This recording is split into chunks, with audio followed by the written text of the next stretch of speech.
Hey all, and welcome to Shadow of Space, and we are commenting on another BCP video.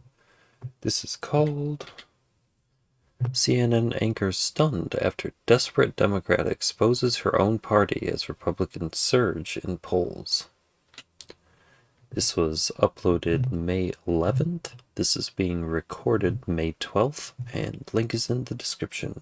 Well, given that Tom Steyer is the person who leaked the video with me and the staffer from 5 years ago, he pretty clearly didn't think that he pretty clearly wanted to be governor bad enough to knock me down to do it. Why, And I've How do you know that? apologized. why are we talking about Katie Porter? Katie Porter, even without the Republicans, Katie Porter is one of the candidates with the lowest numbers on the whole panel. For that video many times because I am confident that is the case. I've been told by many people it's a Department of Energy video. It was only held by the Department of Energy, and people can follow the trail to who his campaign staffers are and understand what happened there. Get out of my fucking shot. I wanted to tell you that that's actually incorrect. It's not that it's electric vehicles. It's that if we don't meet the commitments under the Paris Climate Accord. Okay, it does. Okay, you also were in my shot before that. Stay out of my shot. Again, he had that whole long string that was bleeped out, but then very clearly says, "Get out of my fucking shot." I pulled another Scott Jennings where she said fucking. I mean, just, it's great. Get out of my fucking shot. Like, we can say fuck, but we can't say whatever it was before that she said. I wanted to tell you that that's actually incorrect. It's not that it's electric vehicles. Alright, I'm sorry. Democrats are fighting tooth and nail to make What's it up with that? past the primary stage of the California governor's race. The top two vote getters are going to move on to the general election, and one of them will become governor of California, which means there's a possibility that two Republicans But could it's end unaware. up. I don't know what the numbers are in terms of popularity. I don't look on social media or being the top two betting vote markets or getters whatever. in the So primary, because this is not based off party. Okay, this is just based off whoever gets the top two votes. Democrats right now are struggling because there's so many of them in the race that there's literally splitting the vote to a see, point. and this is the problem, because I know that he's talked about having like 4 parties. This is what happens, is all it does is it dilutes the vote. You go from having an even 50-50 split to 25% across all the candidates. Right? If you win with 30%, you didn't actually win with 30%. You lost 70%. But because you got more votes than everyone else, you won. Like, if everyone gets 20%, 20, 40, 60, so you wouldn't have 30, you would add 15 onto the 25, so you'd be at 40. You wouldn't have a majority. You would just have more votes than everyone else. Where it is not a The shoe-in math that starts a to get Democrat is going weird. to be at least one of the top two vote getters, and that is why there's now. And this is why Trump won the first time.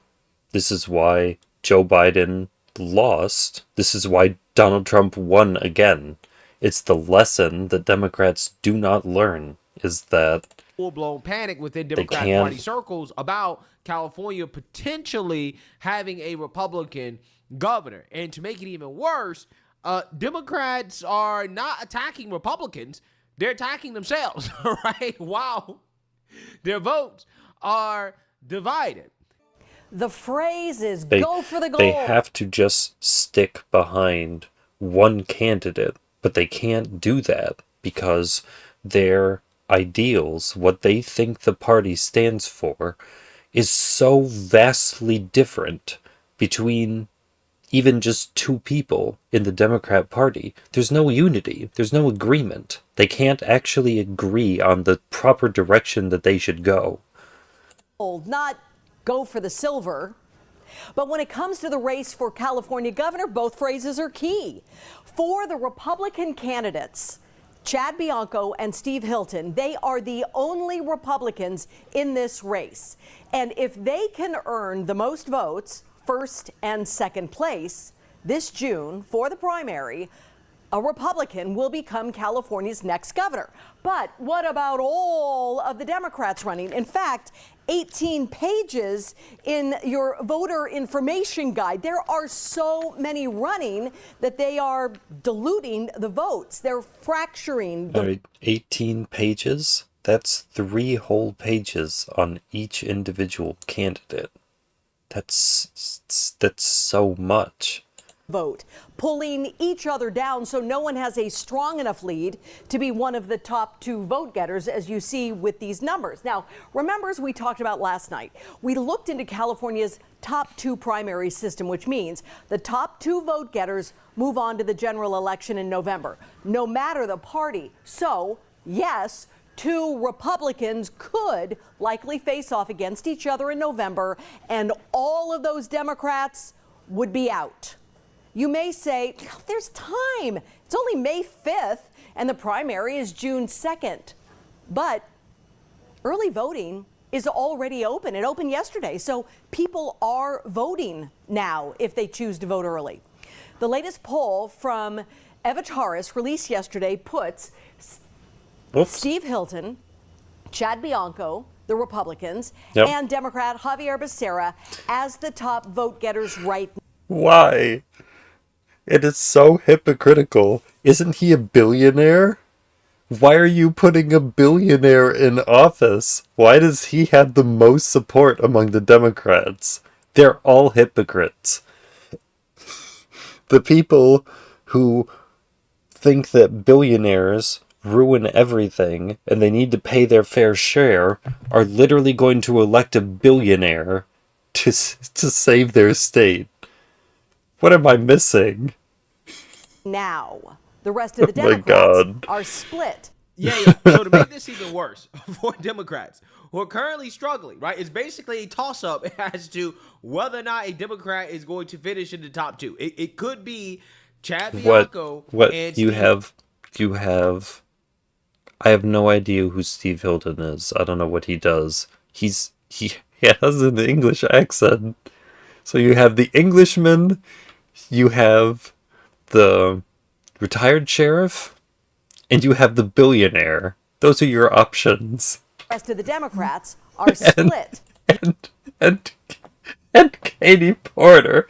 Yeah. So to make this even worse for Democrats who are currently... Those are your options. You get no one else. No one on that list. No one else on that list matters. Right? It's basically a toss-up as to whether or not a Democrat is no, going to we can go back. Hold on. Our vote. Because she had their numbers. Katie Porter is at 8%. Next to Tom Steyer, she is in 3rd place. No one has a strong remembers party open. Javier, right? It's basically a toss-up as to whether or not a Democrat is going to finish in the top 2. It could be not 3rd place for the Democrats. I guess 5th place Chad Bianco total. And Steve Hilton. It could be 2 Republicans, which would guarantee a Republican California governor. That would be a hilarious outcome in 2026. Yes, it would. To be honest with you. But to make it even worse... Well, see, but again, this is why something like districting for representation doesn't matter. Like, it's completely irrelevant. The person that you elect to represent you is the person that is going to represent you. In fact, the people who are still in the race, who aren't getting as many votes as they otherwise should be getting, they are not dropping out, and they're actually attacking Democrats, right? They are revealing and exposing dirt on Democrats, going scorched earth on other Democrats in order to try to make it in the top 2, even though it is likely that that is going to hurt the top candidate and could possibly help the Republicans finish in the top 2. And that seems to be what is happening right now with Katie Porter, who is... Because that's what they do, is they all stab each other in the back. Because she thinks that she's better than Javier Becerra. But Javier Becerra thinks that he's better than she is. There's no unity. They 8%, right? She might be in the top 4 or 5. There's too much animosity. There's too much desire to win. Compared to there's too much desire to win, and not enough actual desire to get things done. To actually care about what you're going to do when you get in there. When her and Swalwell was in the race, when this first began, I think most people thought that probably her and Swalwell would be the top 2. Okay, they have the most name recognition. They've been in Congress for a long time. They're woke, right? I mean, you would think they would be shoo-ins, but turns out that Democrats are not very popular. So they're struggling, and instead of consolidating and going out the Republican, they're continuing to attack each other.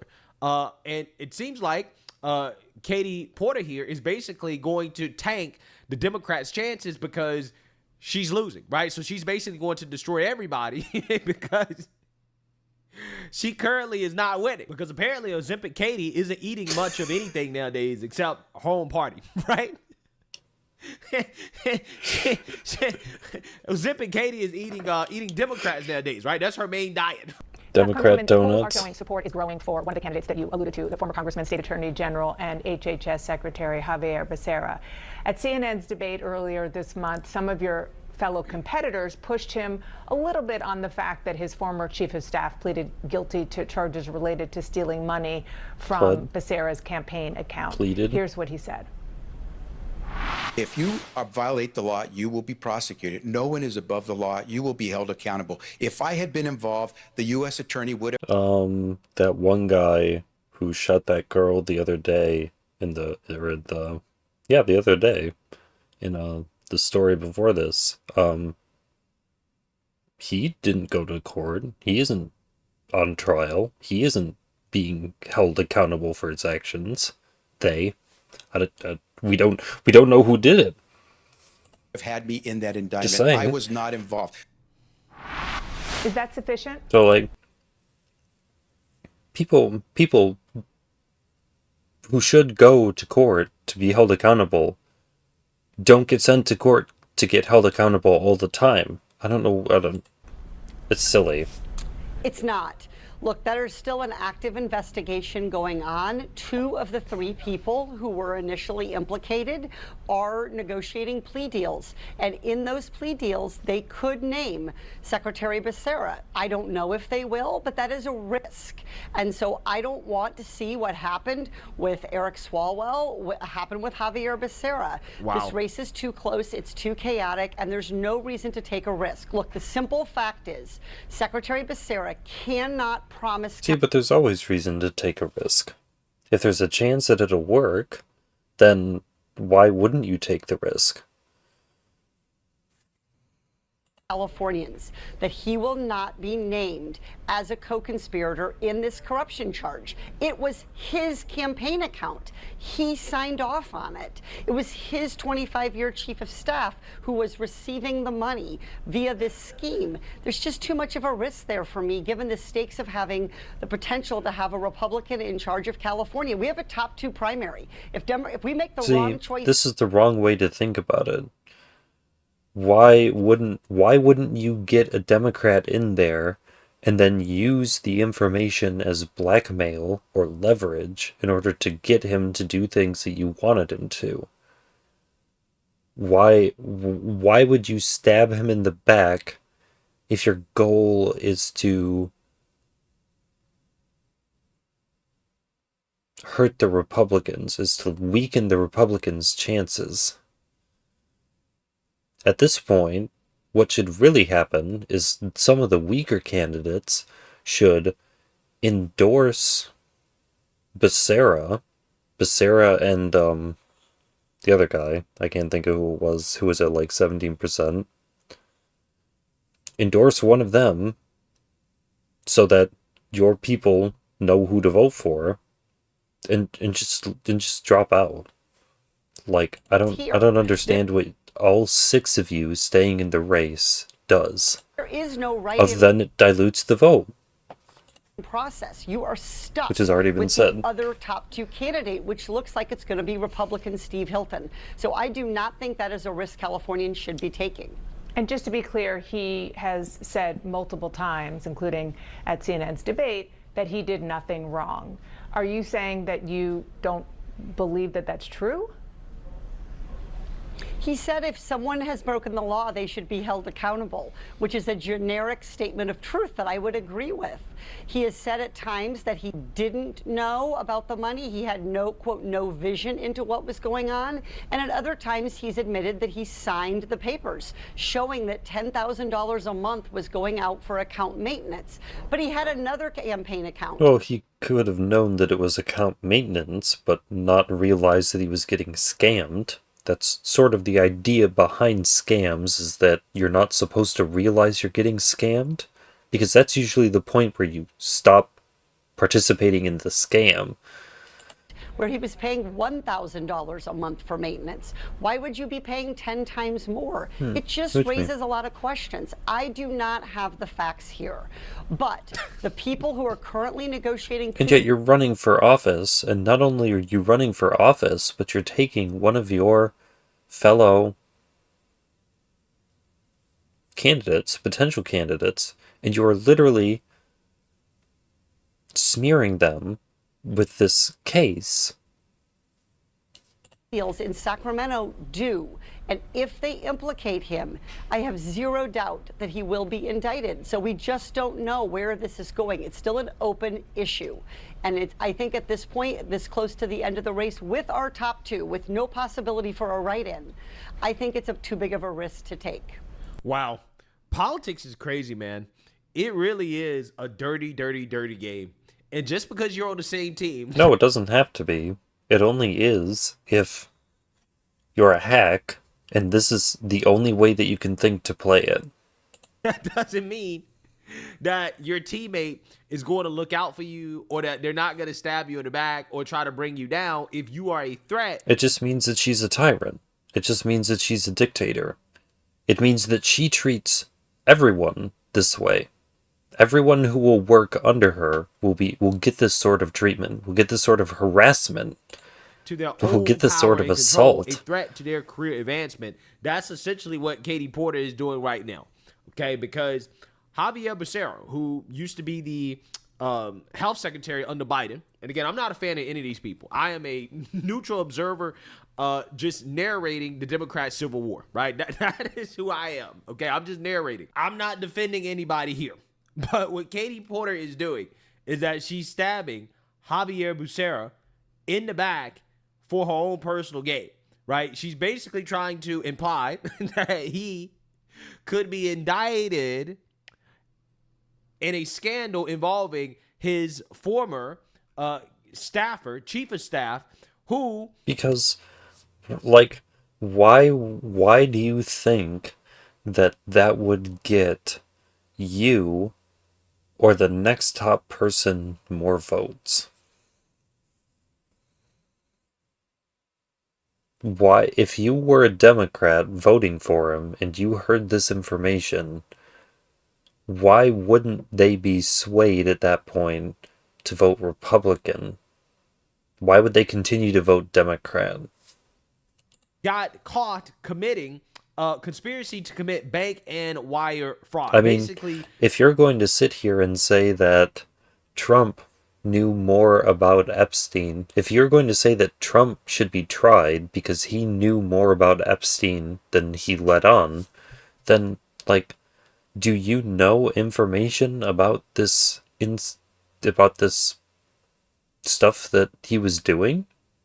Taking it kind of seems like you at the very least have a stance. See, but then she'll say, well, I don't have a stance, I just don't want to take the risk. So you believe that there is a better likelihood that he did it than the likelihood that he didn't do it. What insider information do you have that would suggest that he did it versus he didn't do it. Because it's just as possible that he didn't do it, in which case you could support him and it wouldn't matter. Belonging to Becerra without... And if you have this insider information, then you know, and you're saying nothing. So you are literally engaging in the same behavior that you criticize Donald Trump for engaging in, for having more information about a potential criminal and not being forthcoming with that information. You have the opportunity right now to say if he's a monster, if he's a predator, to say what you know, and you're not. You're saying, well, I'm not going to take sides, but there's a good possibility that he's going to get in trouble for this, and the state doesn't need that. Okay, well, how do you know? Knowledge. So Katie Porter here is essentially making an argument that, well, see, this guy could be a liability like Eric Swalwell, right? Who is a predator, okay? I mean, that is who Eric Swalwell is. So That's she's what comparing has been said. Javier Becerra to a predator because Javier Becerra's former chief of staff, pled guilty to fraud charges, right? And she's trying to connect him to that, even though he hasn't been charged or really accused of anything. But she's saying that, well, it's possible that he can be charged. Now, I personally don't know if he's guilty or not. I believe all these Democrats are corrupt, so who knows? Maybe he has a point. Right? But let's be real. Let's be real here. This is how you know that this is just straight politics, right? This is dog eat dog, right? Just down in the gutter type politics, right? Even if it's possible that he could be indicted, that he could be involved in some way, are California voters really going to choose a Republican over a Democrat, even a corrupt one, in a one-on-one race, right? Well, no. Like, at this point, they are in a double bind because both of their candidates, neither of the highest rated candidates are Democrats. They are going to go into this election with 2 Republicans. There isn't even going to be a Democrat to vote for. Let's be real. I live in a real world. I want to see Republicans win out in California. I just have a hard time believing that modern day California is going to... again, because they don't even have to win with the majority. All they have to do is make sure that the Democrats stay divided, keep their vote between all 6 of them, because there are 2 of them and there are 6 Democrats, so there are 8 of them total. So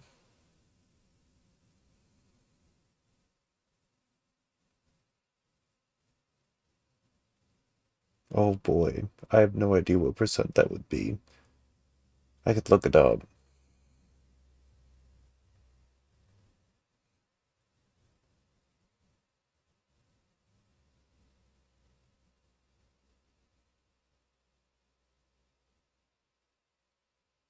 Anyways, no,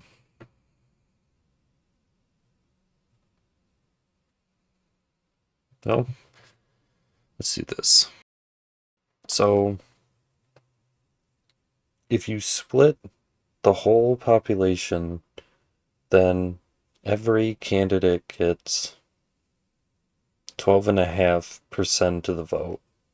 So, if they even got what, the 20%, 18% that they had, we don't have to go all the way back. We just have to get that graphic that has the info on it. You have to actually hover over it, I guess. It says not them.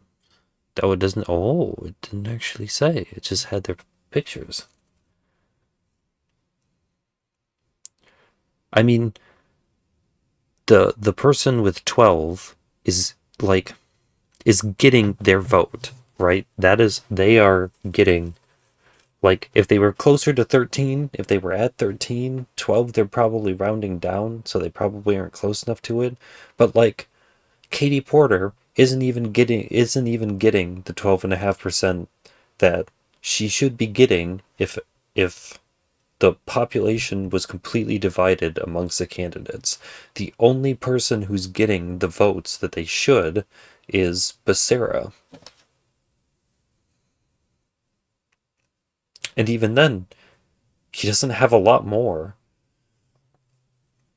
It's not like he's completely stolen. Like, even if you take the loss from, like, Katie Porter and the other guy in the bottom left, their lost votes would just add up to Becerra's vote. Like, the other percents that the other two are missing, they're going to the Republicans. And they have a lot less support. Vote for a Republican in a one-on-one race between a Republican and a Democrat. I Sorry, really that was a believe there are tangent, enough but brain-dead lunatics in California that it doesn't matter who it is, as long as there's a D by their name, they're gonna vote for that person, and they're gonna probably win, right? So her whole argument here, maybe, unless people don't actually like the Democrat candidates, in which case they're either going to vote for who they want, which isn't necessarily the popular candidate, or they're going to vote for the Republicans because they don't like any of the Democrat candidates. I want to see a Republican win because this guy might get indicted. And the more there's infighting and the more they bring up stuff to harm each other, kind of weird to me because let it's them like, do it. well, I personally think that a Democrat probably would win no matter who it is. But my point is simply that this is really not about stopping a Republican from winning. This is actually about her doing whatever she can do to win. It's not about the Democrat Party. It's about her. And she's willing to tank the whole party in order to give herself the best chance of winning, because her attacks against Democrats are not hurting Republicans, right? She's taking away votes from Democrats that she's hoping will go to her. So let her do it. Yeah. See, that's exactly. She thinks that if she smears this other guy, then his voters are just automatically going to go to her, when that's not guaranteed at all. But there's no guarantee that those votes will go to her. Nope. And that actually is giving Republicans a better chance of winning, because Democrats are too busy fighting themselves, attacking themselves. The Democrats are too busy exposing that the Democrat Party is nothing but rot and corruption. The whole party, her included. Like, you are literally this willing to throw someone in your own party under the bus like this, just because you want to win. Like, her flaw is that she's toxic. She is a horrendously toxic person. I don't understand. Like, didn't she make one of her staffers cry? Like, I'm not surprised. The Republicans. And that's what's happening. And she knows this. But she doesn't give a damn. She doesn't care, because it's about her. It's not about the party. It's not about the team. It's about her winning. Yep, exactly. That's why all of these Democrats are still in the race. This is why they're not dropping out, because they have big egos, right? And the egotistical nature of these Democrats is what's going to undermine them in California. Because let's be real, these attacks against Tom Steyer, Xavier Becerra, right, others, Tom Steyer, Steyer, more likely yeah, to he's take the away other votes one from Democrats than they are to take away votes from Republicans. And because the field is so spread out, though, it's not guaranteed that all those votes are going to go to Katie Porter, right? So she may be taking away votes from the top Democrat that's going to get spread amongst all the other Democrats in the race. Again, it's also entirely possible that this information comes out and they vote for him anyways. They could not care. Just say, well, you know, so what if he did it? He's still the better candidate. That's what she's doing. I mean, unless she's going to throw him in prison, I don't see how she could really get him to stop just by smearing him. And she's doing it because of her own selfishness, right? That's the hilarious part. And to sort of make an analogy to Eric Swalwell, that's pretty explosive. Yeah, it's wild, right? It's wild. Like it's No, like it's not. it's her like literally trying to say whatever she can in order to save herself because she's losing. It's Democrat tactic. Well, look, a lot of the same people who endorsed and supported Eric Swalwell are now endorsing and supporting Javier Becerra. As you know, look at the mayor race. The one guy didn't even have to say anything. The two Democrats that were on the debate stage bickered amongst themselves over what they had already implemented versus why what they implemented wasn't effective. oh, Donna, there were rumors about Eric Swalwell, and people discounted those rumors. There are rumors about what's going to happen in this plea deal and how it's going to unfold, what's going to happen in this ongoing corruption investigation. And I don't think that's a risk worth taking. The conduct, the allegations, the risk, completely different. Eric Swalwell was a sexual predator, full stop. Very, very. So, I guess I didn't realize, but I guess this whole video is actually a drinking game. So, every time she says risk, take a shot. Different conduct. But look, the stakes here are about whether Californians should risk having a Republican governor. And for me, the answer is unequivocally no. And the plain truth is Secretary Becerra cannot and has not guaranteed or promised the people of California that he will not be named as a co-conspirator and indicted. And if he is, and the top two include him and Steve Hilton, we would wind up with a Republican governor. And that, as a mom, as a Democrat, as a woman, is just devastating for Californians. It's not a risk worth taking. Take a shot. Yeah, look, again, I'm hoping that Republicans can pull it off in California. Oh my. And I would like to believe that if it's 1-on-1, Steve Hilton or Chad Bianco versus a Democrat, that a Republican can win in California. I just don't know if that's the case, even if the Democrat is indicted. I don't think that's the case, to be honest with you. I just don't know. I just found her argument to be just extremely interesting, right?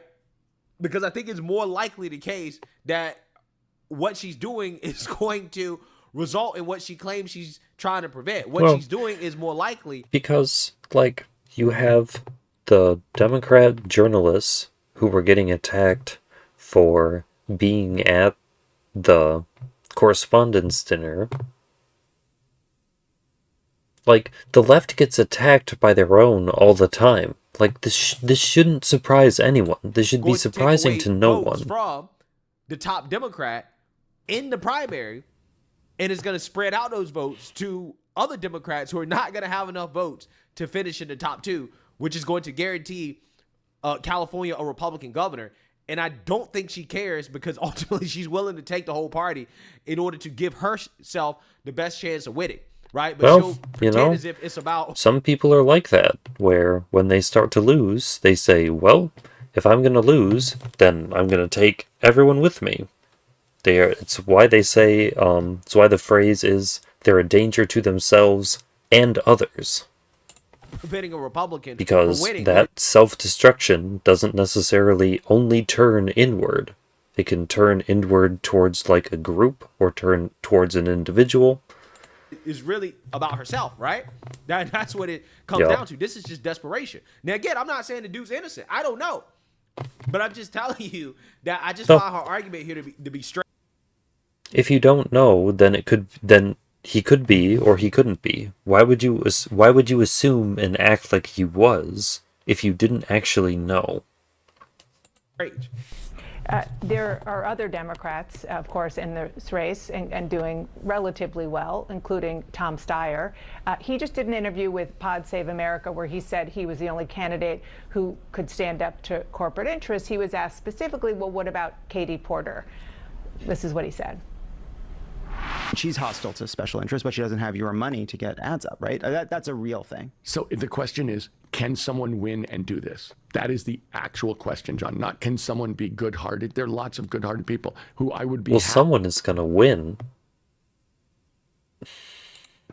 If they won. The question is, can someone actually do this? What's your response to him? Well, given that Tom Steyer is the person who leaked the video with me and the staffer from 5 years ago, he pretty clearly didn't think that he pretty clearly wanted to be governor bad enough to knock me down to do it. And it didn't just have to be that. You had that one interview where you walked off halfway through. You were like, no, I'm not going to answer any more questions, and this isn't going my way, and I don't feel comfortable with this anymore, so I'm just going to leave, and you did. For that video many times, because I am confident that is the case. I've been told by many people it's a Department of Energy video. It was only held by the Department of Energy, and people can follow the trail to who his campaign staffers are and understand what happened there. And the truth is, look, Tom Steyer is a corporate special interest. He's made his billions off being behooving to corporations. Everyone is a special interest. Making money off fossil fuel, oil, coal. He is, even in this race, taking corporate contributions. Even in this race, I am the only candidate who is not. So Tom Steyer is in this race for the same reason he was in the presidential. He's now spent $500 million trying to get elected. I have no problem with competition. If Tom Steyer wants to run, he should run. But to suggest that somehow he's in this because there's nobody else who will stand up to corporate special interests, or that he's not in this for his own ego, I think everybody who's seen his face plastered over TV for 6 months knows that's probably not the case. Congresswoman, thank you for coming on. I should note that we don't have evidence that Steyer leaked that video of you. If you have it, please bring it. And also, you said some pretty tough stuff about Javier Becerra. If he wants to come back on the show, he is more than welcome to do. Yeah. CNN is like, we can't co-sign these allegations, right? Nope. You said a lot of reckless She got stuff. the community noted. She got community noted. So it's like, no. We got to give a disclaimer. When CNN is fact-checking a Democrat, you know it's bad, right? You know it's bad. But, again, I find this to be desperate and hilarious, too, because she's bringing down her own party to save herself. And ultimately, that could result in the outcome that she claims she's trying to prevent. But it really shows you just how a lot of these Democrats are about themselves, right? A lot of these politicians, they're just power hungry. It's not about the team. It's not about, anything except their own personal ambitions, right? And they will accuse anybody of anything. They will see anything in order to get elected. In this case, the egos of the Democrat Party, that is their downfall in California. It can result in a Republican winning. And who knows, right? Who knows at this point? The election is coming up. Early voting has already started, and Democrats are still fighting each other while Republicans are surging. Not good. But hey, let me know what you guys think. Make sure you like, comment, and because I will continue to say it. There's no unity in the Democrat Party. Because I've said this once before too. They can sit there and they can point the finger at Republicans all they want. It's not going to solve their own internal problems as a party. Pointing the finger at them and saying they're failing, they're messing up, they aren't doing what they're supposed to, isn't you doing what you're supposed to do. Pointing out their flaws isn't fixing yours. Doesn't do anything. It makes them look bad, but you're just as bad as them. So it doesn't make you better, it just covers up your badness by pointing out their badness in the hopes that what they do will be worse or will get more attention so that it'll keep the heat off of you.